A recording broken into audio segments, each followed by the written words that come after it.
10 wins in a row for Arsenal after more Champions League excellence. Smashing 3 goals past Slavia Praha, Mikel Arteta's men remain on fire. So today we'll break down what we learned from the game, as well as discussing Arsenal's new record breakers. We'll get the breaking news of Victor Gyökeres, and find out about Arsenal's game-changing returns.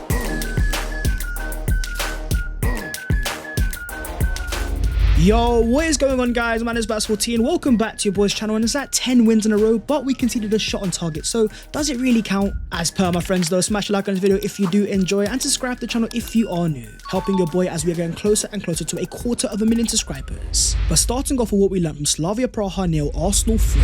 As Arsenal made it 4 wins out of 4 to start the Champions League phase. It was 3-0 to the Arsenal. It was yet another clean sheet, as Arsenal have now got 8 clean sheets in a row, having not conceded a single goal for 776 minutes. But in a game where the lineup was very intriguing, no Martin Zubimendi available via suspension, and no Victor Gyökeres, Mikel Arteta gave a first ever start to Hincapie as a left back, starting Norgard at the base of midfield, and the centre forward being Merino. And that's a player that I want to focus on, starting as a striker and scoring 2 more goals. In a game that he dropped an 8.7 SOFA score rating, 2 goals scored from 2 shots, an XG of 0.55, as well as 50 touches and 22 accurate passes. That is now 10 goal contributions from Merino in the Champions League, 6 goals and 4 assists. And more importantly, playing as a striker, a different profile to Victor Gyökeres. The numbers continue to be very impressive. Having never played as a striker in his entire career, until Mikel Arteta changed that back in February, he has now scored 9 goals and 3 assists in 17 games up front. Having scored 19 goals for club and country in 2025, he has a total of 25 goal contributions in the calendar year. When you think about the profile and what he offers different to Arsenal, being a natural midfielder, Merino is able to drop deeper and link up play, helping Arsenal keep the ball higher up the field. He is nowhere near as direct as Victor Gyökeres, but when it comes to being an instinctive finisher, you look at the quality of that first goal, a first-time finish into the back of the net. From all the goals he scored from Arsenal and Spain, Mikel Merino has proven time and time again he is a very good instinctive finisher. The second goal was a bit lucky, but once again in the right place at the right time, another first-time finish.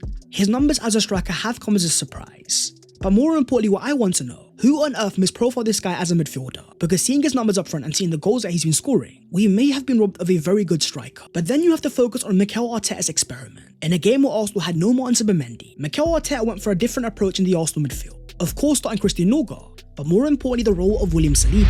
In a game that he dropped a 6.4 SOFA score rating, with 2 interceptions, 4 clearances and 3 recoveries, as well as 28 accurate passes. The key thing that we have to focus on is the player's heat map. As you can see, a lot of touches coming in central midfield. This was a game for the inverted centre-back, where normally Saliba is our central centre-back in the build-up phase. In this game, he was consistently pushing into midfield, a role that he'd never played in the past, but we had seen something similar from Pep Guardiola. Think about John Stones in 2022-23, a stand-up performance in a Champions League final, starting as a centre-back but moving into midfield. This was definitely an intriguing Mikel Arteta experiment. Seeing Saliba's physical profile, and the fact that he's so comfortable under pressure, it was definitely not one of Saliba's best performances. But using a game where you still have so many players missing to see if you can find new tactical solutions. When you have Christian Norgard starting instead of Zubimendi, Mikel Arteta realised straight away the build-up phase needed something different. So let me know your thoughts down below in the comments. What did you make of the William Saliba midfield experiment? Because you also had Mikel Arteta trying different things. Take for example the role of Saka, starting as the right winger and scoring yet another goal, becoming the first player for Arsenal in our entire history to score in 4 consecutive Champions League away games. The quality of the penalty truly was sublime. In a game that he dropped a 7.3 SOFA score rating, with 1 goal, 6 shots and 5 shots on target, 1 successful dribble and 14 accurate passes. But the surprising change coming in the second half, with the arrival of Max Dalman on the right hand side, not only did Saka stay on the pitch, but more importantly moving to the left hand side. Why that is very intriguing is because of Arsenal's future. Not only of course do you have the obvious Max Dalman, or the soon to return Noni Madueke, there was a lot of talk in the summer that maybe Mikel Arteta could use Saka as a left winger, having seen the transformation of Rafinha at Barcelona, a player that of course used to thrive on the right hand side, but after the breakthrough of Lamine Yamal, we saw Rafinha explode last year as a left winger for Barcelona, countless numbers of goals and assists. The profile of Saka being an outlet is definitely something that Mikel Arteta is aware of, but on the left hand side you also had the role of Hincapie, starting his first ever Arsenal game as a left back, dropping a 7.3 SOFA score rating, with 2 out of 2 tackles, 1 interception, 1 clearance, 6 out of 6 ground balls, and 2 out of 2 in the air. Having seen the profiles of Ricardo Calafuri and Miles Lewis-Skelly play as a left back in very different ways, when you look at Hincapie's heat map, you'll notice a player holding the Arsenal width.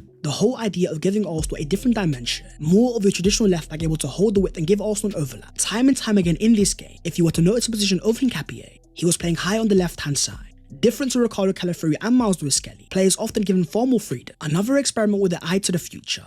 Whether it's Bukayo Saka, Eberechi, Eze or Gabriel Martinelli, having a fullback that can provide you width instead, in a different way to Ricardo Calafiori, once again gives Arsenal a different level of variation for a defender that's quite clearly a warrior and clearly quite aggressive. Hincapie is now the only Arsenal player to contest 8 duels in a European game across the last 10 seasons and win 100% of them. But then you gotta focus on the Arsenal defence. In a game that, yeah, we might have kept our 8th clean sheet in a row, but we conceded a shot on target. Simply disgraceful scenes.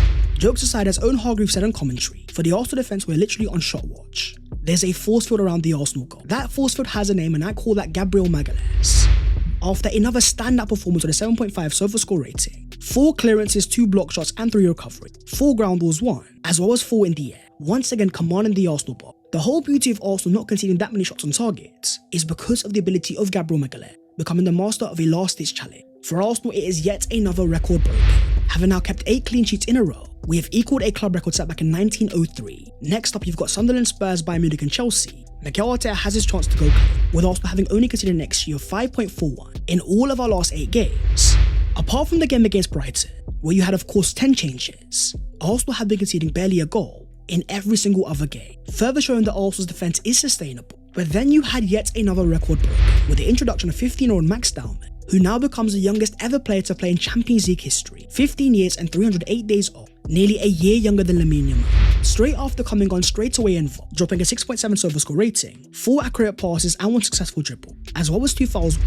As Martin Keown said on commentary, I hope he's not late for school tomorrow. But for Arsenal and Hill, and what an achievement, the idea of the youngest ever player in Champions League history being Arsenal through and through, in a game that you also had another Hill and Champions League debut, 17 years of age, Andre Harmon-Anus, coming on as our striker. You also had Miles Lewis-Skelly and Bukayo Saka, but instead I want to focus on the performance of Ethan Nwaneri, starting as Arsenal's attacking midfielder and dropping a 6.2 SofaScore rating with 2 chances created and 18 accurate passes, 1 shot blocked, and 1 successful dribble.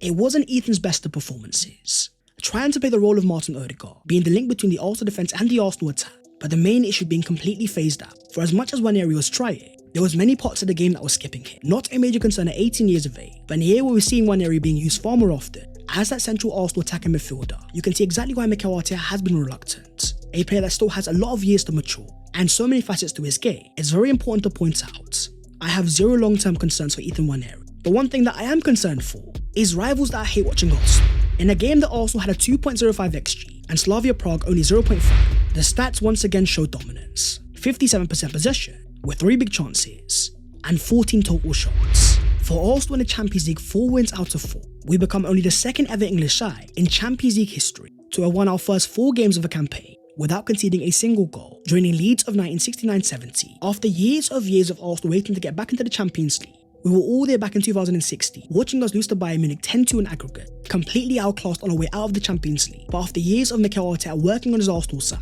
since a return in 2023-24, no manager in history has a better Champions League win rate with an English club than Mikel Arteta at 64%, with a minimum of 20 games managed, where Arsenal in the past have been in the Champions League, simply to make up numbers. The difference in 2025 is, Arsenal are a serious threat, with a clear reason behind why people are seeing us as Champions League favourites.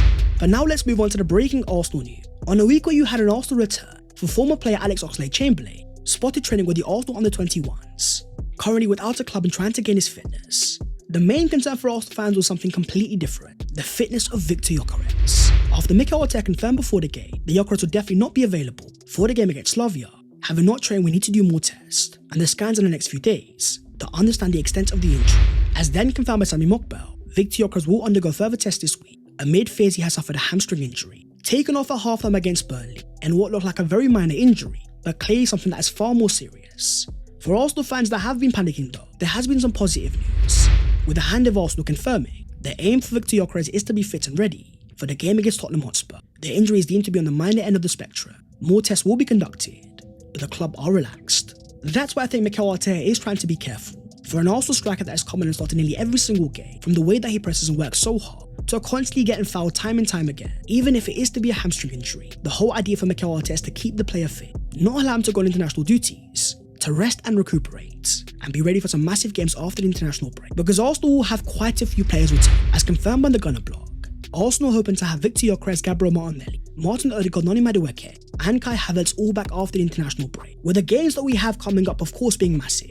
Spurs, Bayern Munich and Chelsea, The return of so many key Arsenal attackers is going to be gargantuan. But you also have to start asking questions. Even after such massive summer investment, you still have so many key attackers injured. Hamstring injuries, knee injury. Well, Mikel Arteta was asked on the pattern of the Arsenal injuries. Mikel says we looked at everything. We have 4 knee injuries. Jesus, Havertz, Madueke and Odegaard. Then we have muscular injuries with other players, which can happen and every club is having. I think it's very unusual to have that many players on the front line with issues. But we have to face it. We have been facing it in a brilliant way, and we will continue like this. No excuses whatsoever from the Arsenal manager. Still going to Prague and getting the 3 points. And of course keeping yet another clean sheet. The idea of Arsenal winning 10 games in a row, despite so many key players missing so many games. But other managers have been talking about injury. The amount of games the teams are playing is unprecedented. Mikel Arteta is getting the job done consistently, with Arsenal having now won 8 games since October and kept 8 clean sheets, 776 minutes, without even conceding a goal. It's looking very good for Arsenal fans, with even Cristiano Ronaldo saying Arsenal could win the Premier League this season. But that is the video there and there, so hopefully you guys have enjoyed. If you have, don't forget to smash a like and also subscribe to the channel if you are new. If you want to follow your boy on all of his social medias, and the links are down below in the description. But that was the 5 things we learned from Slavia Praha nil Arsenal 3, as well as all of your latest Arsenal news today. Arsenal, of course, top of the Premier League and there and thereabouts of the Champions League. It is beautiful seeing these things that you love to see, and now, of course, focus turns to Sunderland, Granit Xhaka Sunderland, and that's going to be intriguing. My friends, I'll see you next time. Take care. And peace.